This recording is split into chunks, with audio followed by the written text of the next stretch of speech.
پناہ مانگتا ہوں میں اللہ کی شیطان مردود سے۔ شروع اللہ کا نام لے کر جو بڑا مہربان نہایت رحم والا ہے۔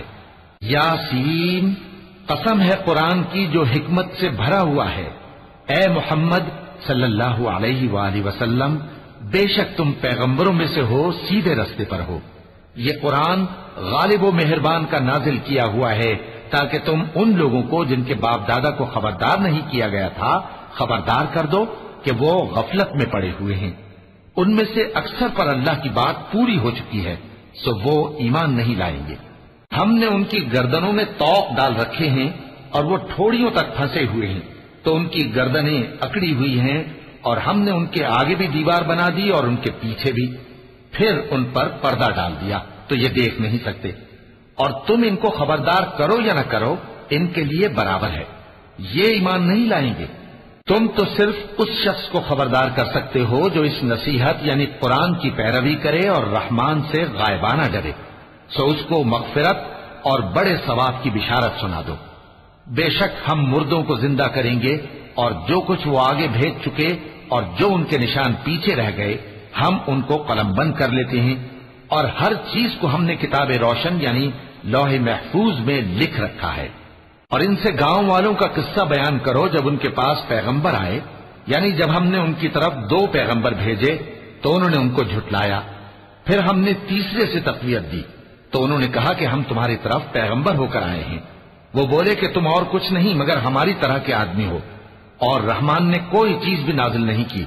تم محض جھوٹ بولتے ہو۔ انہوں نے کہا کہ ہمارا پروردگار جانتا ہے کہ ہم تمہاری طرف پیغام دے کر بھیجے گئے ہیں، اور ہمارے ذمے تو صاف صاف پیغام پہنچا دینا ہے اور بس۔ وہ بولے کہ ہم تم کو اپنے لیے منحوس سمجھتے ہیں، اگر تم باز نہ آؤ گے تو ہم تمہیں سنسار کر دیں گے اور تم کو ہم سے دکھ دینے والا عذاب پہنچے گا۔ انہوں نے کہا کہ تمہاری نحوست تمہارے ساتھ ہے،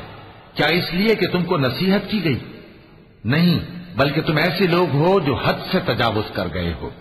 اور شہر کے پرلے کنارے سے ایک آدمی دوڑتا ہوا آیا، کہنے لگا کہ اے میری قوم، پیغمبروں کے پیچھے چلو، ایسوں کے جو تم سے صلہ نہیں مانگتے اور وہ سیدھے رستے پر ہیں۔ اور میں کیوں اس ذات کی پرستش نہ کروں جس نے مجھے پیدا کیا اور اسی کی طرف تم کو لوٹ کر جانا ہے؟ کیا میں اس کو چھوڑ کر اوروں کو معبود بناؤں کہ اگر رحمان مجھے نقصان پہنچانا چاہے تو ان کی سفارش مجھے کچھ بھی فائدہ نہ دے سکے اور نہ وہ مجھے چھڑا ہی سکیں؟ تب تو میں کھلی گمراہی میں پڑ گیا۔ میں تو تمہارے پروردگار پر ایمان لایا ہوں، سو میری بات سن رکھو۔ حکم ہوا کہ بہشت میں داخل ہو جا۔ بولا کاش میری قوم کو پتا چل جائے کہ میرے رب نے مجھے بخش دیا اور مجھے عزت والوں میں شامل کیا، اور ہم نے اس کے بعد اس کی قوم پر کوئی لشکر نہیں اتارا اور نہ ہم اتارنے والے تھے۔ وہ تو صرف ایک چنگھاڑ تھی، سو وہ اس سے ناگہاں بجھ کر رہ گئے۔ بندوں پر افسوس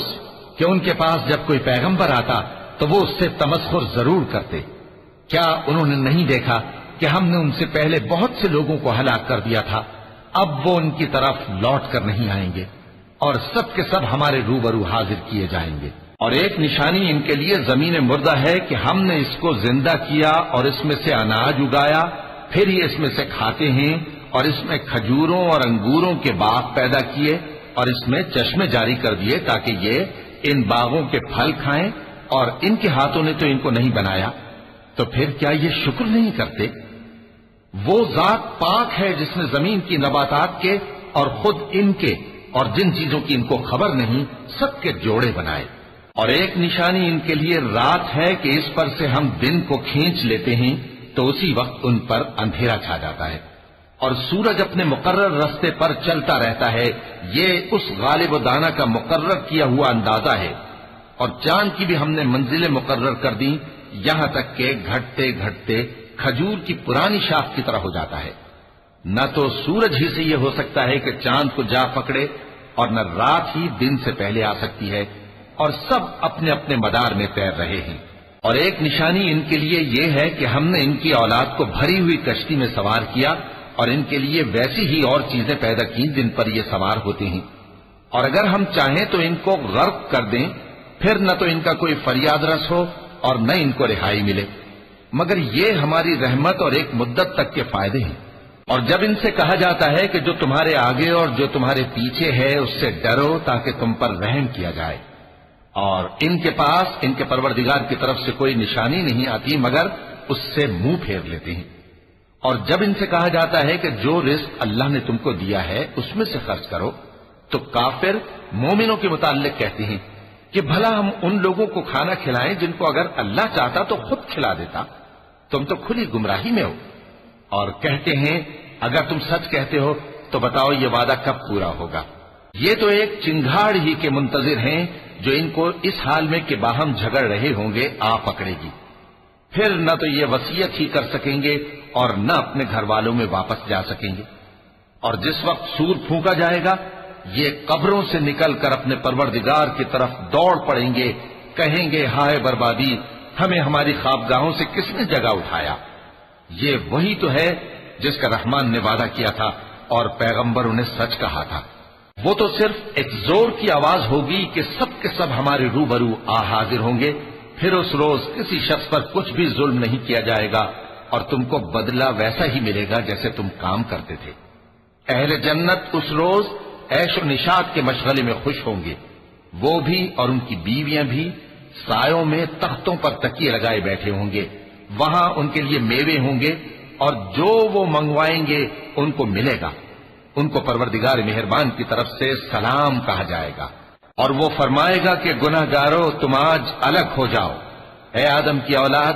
کیا میں نے تم سے کہہ نہیں دیا تھا کہ شیطان کو نہ پوجنا، وہ تمہارا کھلا دشمن ہے، اور یہ کہ میری ہی عبادت کرنا یہی سیدھا رستہ ہے، اور اس نے تم میں سے بہت سی خلقت کو گمراہ کر دیا تھا، تو کیا تم سمجھتے نہیں تھے؟ یہی وہ جہنم ہے جس کے تمہیں دھمکی دی جاتی تھی، جو تم کفر کرتے رہے ہو اس کے بدلے آج اس میں داخل ہو جاؤ۔ آج ہم ان کے منہوں پر مہر لگا دیں گے اور جو کچھ یہ کرتے رہے تھے ان کے ہاتھ ہم سے بیان کر دیں گے اور ان کے پاؤں اس کی گواہی دیں گے، اور اگر ہم چاہیں تو ان کی آنکھوں کو مٹا کر اندھا کر دیں، پھر یہ رستے کو دوڑیں تو کہاں سے دیکھ سکیں گے، اور اگر ہم چاہیں تو ان کی جگہ پر ان کی صورتیں بدل دیں، پھر وہاں سے وہ نہ آگے جا سکیں اور نہ پیچھے لوٹ سکیں۔ اور جس کو ہم بڑی عمر دیتے ہیں تو اسے تخلیق میں اوندھا دیتے ہیں، یعنی اسے بچپن کی کمزوری والی حالت کی طرف لوٹا دیتے ہیں، تو کیا یہ سمجھتے نہیں؟ اور ہم نے ان کو یعنی اپنے پیغمبر صلی اللہ علیہ وآلہ وسلم کو شعر گوئی نہیں سکھائی، اور نہ وہ ان کو شایع ہی ہے، یہ تو محض نصیحت ہے اور صاف صاف قرآن ہے، تاکہ اس شخص کو جو زندہ ہو خبردار کرے اور کافروں پر بات پوری ہو جائے۔ کیا انہوں نے نہیں دیکھا کہ جو چیزیں ہم نے اپنے ہاتھوں سے بنائیں ان میں سے ہم نے ان کے لیے مویشی پیدا کر دیے اور یہ ان کے مالک ہیں، اور ان کو ان کے قابو میں کر دیا تو کوئی تو ان میں سے ان کی سواری ہے اور کسی کو یہ کھاتے ہیں، اور ان میں ان کے لیے اور فائدے اور پینے کی چیزیں ہیں، تو کیا یہ شکر نہیں کرتے؟ اور انہوں نے اللہ کے سوا اور معبود بنا لیے ہیں کہ شاید ان سے ان کو مدد پہنچے، مگر وہ ان کی مدد کی ہرگز طاقت نہیں رکھتے، اور وہ ان کی فوج بنا کر حاضر کیے جائیں گے، تو ان کی باتیں تمہیں غمناک نہ کر دیں۔ یہ جو کچھ چھپاتے اور جو کچھ ظاہر کرتے ہیں ہمیں سب معلوم ہے۔ کیا انسان نے نہیں دیکھا کہ ہم نے اس کو نطفے سے پیدا کیا، پھر وہ تڑاک پڑاک جھگڑنے لگا اور ہمارے بارے میں مثالیں بیان کرنے لگا اور اپنی پیدائش کو بھول گیا، کہنے لگا کہ جب ہڈیاں بوسیدہ ہو جائیں گی تو ان کو کون زندہ کرے گا؟ کہہ دو کہ ان کو وہ زندہ کرے گا جس نے ان کو پہلی بار پیدا کیا تھا، اور وہ ہر طرح کی تخلیق کو جانتا ہے، وہی جس نے تمہارے لیے سبز درخت سے آگ پیدا کی، پھر تم اس کی ٹہنیوں کو رگڑ کر ان سے آگ نکالتے ہو۔ بھلا جس نے آسمانوں اور زمین کو پیدا کیا، کیا وہ اس بات پر قادر نہیں کہ ان کو پھر ویسے ہی پیدا کر دے؟ کیوں نہیں؟ اور وہ تو سب کچھ پیدا کرنے والا کامل علم والا ہے۔ اس کی شان یہ ہے کہ جب وہ کسی چیز کا ارادہ کرتا ہے تو اس سے فرما دیتا ہے کہ ہو جا،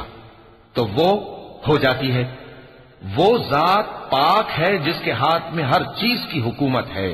اور اسی کی طرف تم کو لوٹ کر جانا ہے۔